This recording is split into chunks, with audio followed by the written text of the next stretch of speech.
Okay, maybe someone else first. Or I could start. I mean, look, this is absolutely fantastic. So really, in terms of, you know, the European landscape, what are your main competitors in this very specific, you know, topic of, tumor/drug delivery, control? Well, I won't say competitors. I will say colleges. Colleges. Yeah, but you have also, You mean in terms of technology? You mentioned technology. Yeah, exactly. The application. Yeah. For example, for thermal ablation, and actually right now they want to do also drug delivery. Is this Inside Tech company, which have these powerful and wonderful machines that they combine MRI in order to monitor the thermal ablation, and they are really treating diseases, and that is very good. This is very good. What we want to do is, for example, for drug delivery, is to don't treat only a small amount of people. If you go to drug delivery and you develop a drug for Alzheimer, for example, you will need to treat a lot of people, and you probably don't do that with an MRI machine. With all the hospitals that have it is 24 hours occupied. When you need to do it not for oncology, but for the diseases which are really affecting a lot of people, you need to have a solution, not in the hospitals, in the ambulatory, and it's like to have a nice range.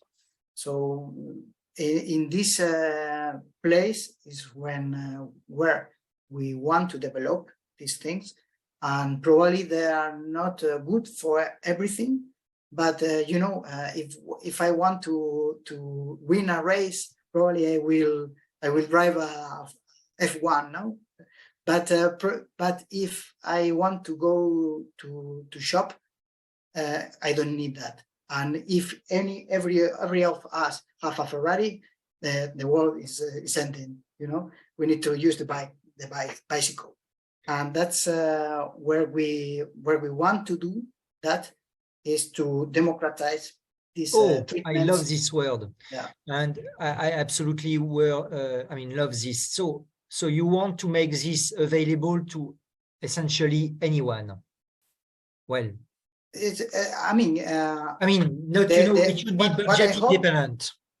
What we hope is that the medical device you develop goes and solve the illness, solve the health problem, not solve one or two patients, like these treatments that I have right now with immunotherapy, like $1 million. This is not solving anything. No. So you want to immensely reduce the cost. Yeah. Exactly. And okay, so that's great. That's a fantastic challenge. But okay, so do you have some kind of spin-off? How are you going to bring this to the public? To hospital. So we need to develop more these things. We have things in mind, but we need to develop these things better, and we need to test it really, tune really this technology in order to have a robust validation in big animals before we go to humans. Yeah.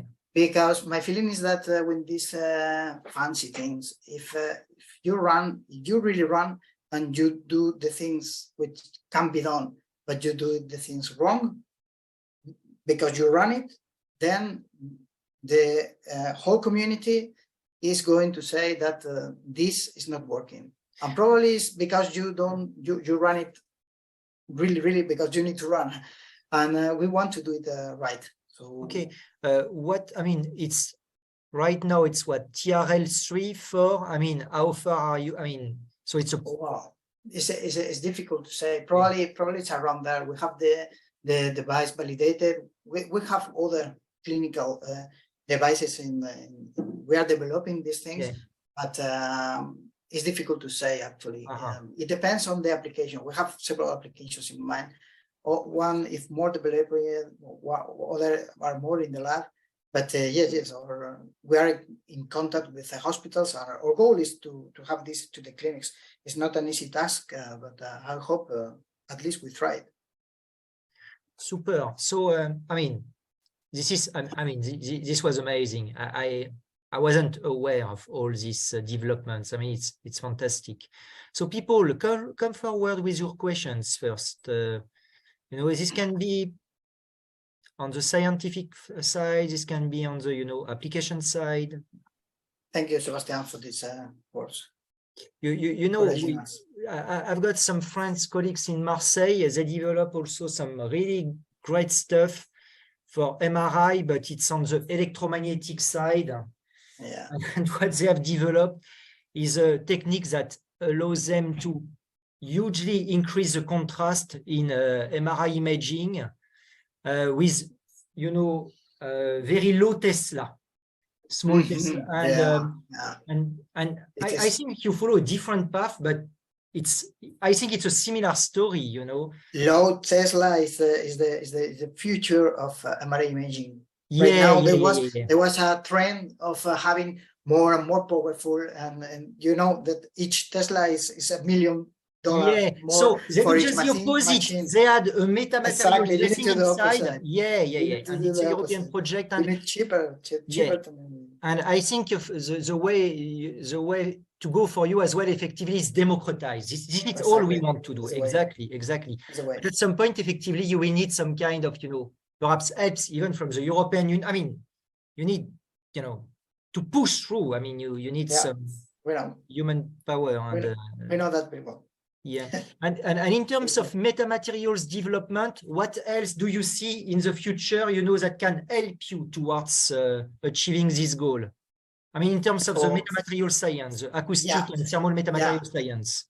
For me, actually, it was a bit, when you do this development and we use it, the simplest thing, I mean, an elastic resonator, that's for controlling the phase, and they work it really good. And on the one side, it was like, okay, nice, we can go with this. But on the other side was, do we really need more elaborated internal structure? And because this is really robust and this is working very well. And we are just right now using ideas which are very well known to the metamaterial communities in order to control the phase and the amplitude, and looking for this very accurate control. And these simple elastic resonators, they work really well, but we need to test and try to really control in more elaborated way this phase and amplitude using elastic metamaterials. This is a challenge. All of you probably that are connected know this very well.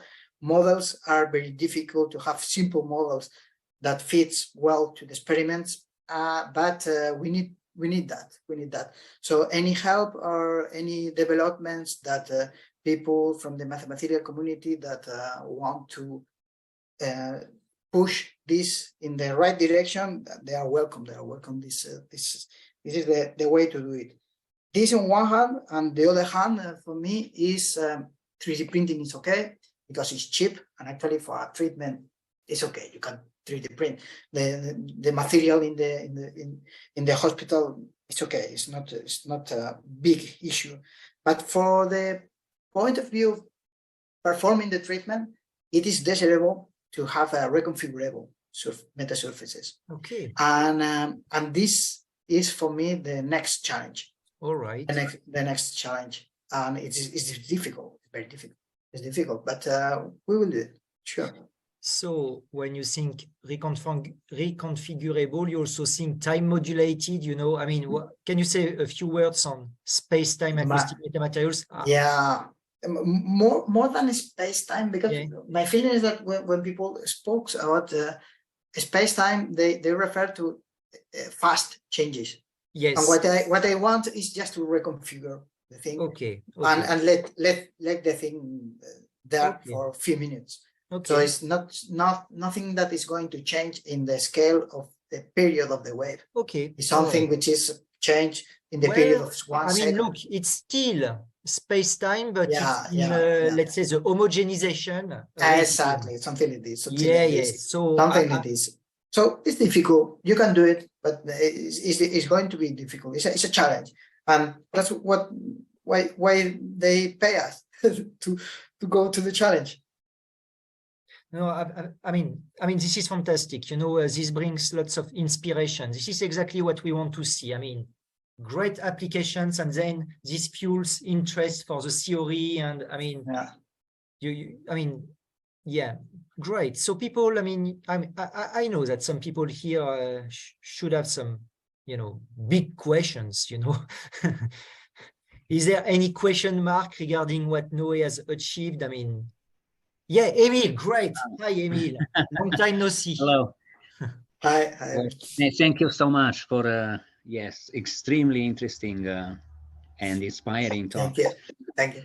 I pay attention on the close-ups you have for the printouts, and I was wondering if you use special 3D printers, and also, as I understood, there are hundreds of thousands of pixels, and how can a ordinary 3D printer can handle such a complex? We are just using this. We started with the Form 2, and we moved to the Form 3 just because it was a bit bigger. But it was these desktop 3D printers. They can do the job. They do it right. They do it right. If you need to go a bit bigger, probably in a larger surface, you can move to these stratasys systems, which are very interesting also. But any 3D printed that have homogeneous properties in the 3D printing, not FDM. FDM we tested at the very beginning, and then of course it was porous structures. It was not doing the job, but any resin 3D printed desktop, it will do the job. The resolution for 500 kilohertz, the resolution, the wavelength is 3 millimeter. So the 3D printer can do the job. Yeah. And then such a lens, how many hours it takes to 3D print, or maybe days? No, it depends on the volume actually, because the 3D printing they doesn't care about the roundness of the surface, or even if it is filled. So when we do flat transducers and flat holograms, we put it just in the base, and then there are like probably as much. The longer is 1 centimeter, something like this. And this can be 3D printed in 3 hours until it is 4 hours. For the curved surfaces, you ended with a bit more material, but it is also can be 3D print as a function of the geometry, but not 1 day. Not, of course, not much less. And this is just desktop. I mean, this is not industrial 3D printed. So it can be done. Yeah. You mentioned what was this helix waveform, which is very interesting. So you are telling me that I can 3D print such a lens which will produce such a waveform with my ordinary 3D printer. Yeah, you can do it. It's just it's cheaper. I just Google on Amazon for acoustic levitation. They do have devices, so I just ordered one for $17. Exactly, for air, you know. Yeah. There is a colleague on right now. He's in Navarra. He's Asier Marzo, and he's doing really great job in providing open source codes and do-it-yourself kits in order to do these levitation things. And I have seen that in a lot of different areas. So this is in air, but when you go to ultrasound, therapeutical ultrasound, you need to use piezoelectrics, large piezoelectrics with very powerful sources in order to achieve the levels of energy and momentum that the wave must have in order to develop the therapeutical treatment. So one thing is to levitate things in air. You can do it with these tiny loudspeakers, 40 kilohertz. And other thing is to have a powerful ultrasound transducer that needs to generate a wave and goes through the skull. This is kind of different technology, actually. It's ultrasound, but it's kind of different. So now coming to the open source, can we find the STL files somewhere for some of your work? Actually no, but I will do it. I will do it because I like all these things. I will do it. It's a great idea.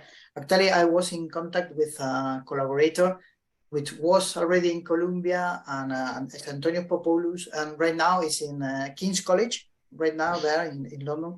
And we wanted to develop these toolbooks in order to develop these time reversal simulations and 3D print the lenses, all the toolbooks for people to use it. Yeah. Yeah, I cannot say anything on the mathematical or theoretical side because it's completely new, but I will. It sounds very interesting, and I think it's mathematics theory can help. Thank you. Thank you. Thank you, Ian. Okay.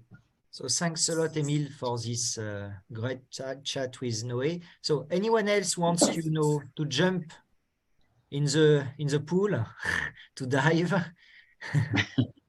Just take a little risk. I mean, don't be, I mean, come on.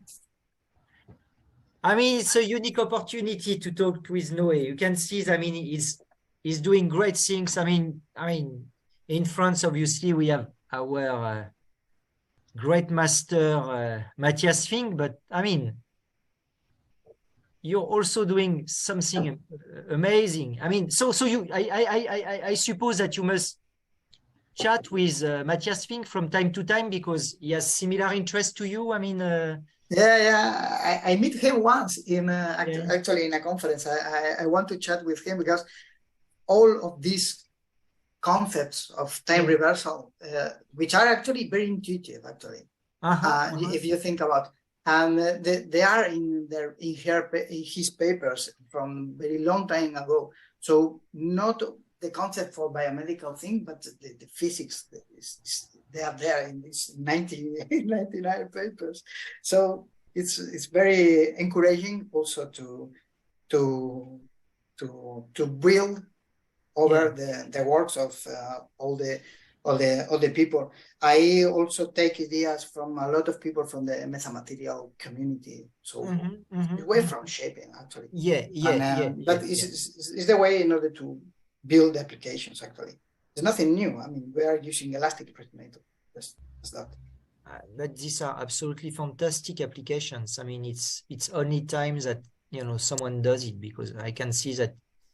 The societal impact can be huge. So you mentioned that you have some colleagues in King's College. So in which department? He really joined that 1 year ago. It's a biomedical department. All right. Yeah. Okay. Because you have also some metamaterial people in King College, but perhaps more on the optic side. No. I'm working with him right now. We are asking for a shared PhD student, and he's doing biomedical things. We want to apply these things in the biomedical community. Absolutely, yeah. So, and I mean, the drug delivery scheme is it's great. I was interested also in drug deliveries a while ago. We looked at it, but from a different perspective. But using ultrasound or just...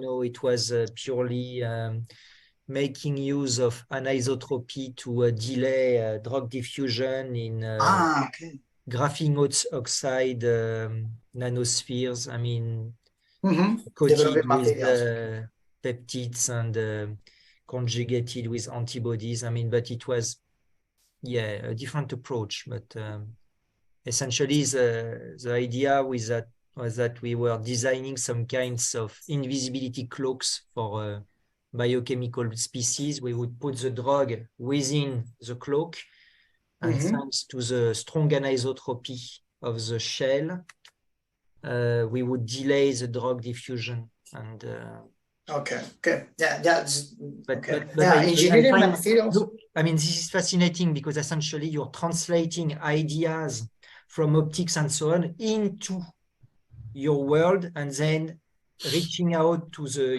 medical people. I mean, it's great what you're doing. It's so important. This is the future of metamaterials. We need now to, I mean, we need to have solid applications. We need to stop just messing around with theory. We need to apply it. No. You need to continue with the theory. No. But it's time. It's only time that we need to see now. And I really believe, I strongly believe that in medical applications, there will be something that will be a life-changing, very impactful device. Perhaps Sebastian, this was only for therapy, but you can imagine that for imaging, you can do similar or even powerful things. And imaging is a bit more difficult because you need to use really broadband signals in order to have a very good imaging opportunities. Metamaterials, they are very chromatic. That's why we use first these applications for therapy. But we have in mind also to develop imaging applications using metamaterials. They are even more challenging. That's why I love it because they're really difficult. Okay, really super. Let's see if since we are still 13 people around. Yeah. Can we brainstorm just for maybe even a minute or two what venues we have for reconfigurability? Because this seems to be the bottleneck for so many of us or the research. So, for example, one platform was to just use liquids and pressure, which, you squeeze, pressure comes in, and you can change, say, the profile of a surface if you pre-design that that surface. In Max Planck Institute, they have a group that actually they're working with these holograms. In seminal papers of acoustic holograms, they did it, and they have right now a system which is very interesting. They are using bubbles, producing bubbles in the surface of a plate, and use these bubbles as obstacles in order to modulate the amplitude as a function of the space. They create, I think it's because they create electrolysis, and then they create bubbles of gas locally, and they can remove all the bubbles, and they then create a new pattern bubbles.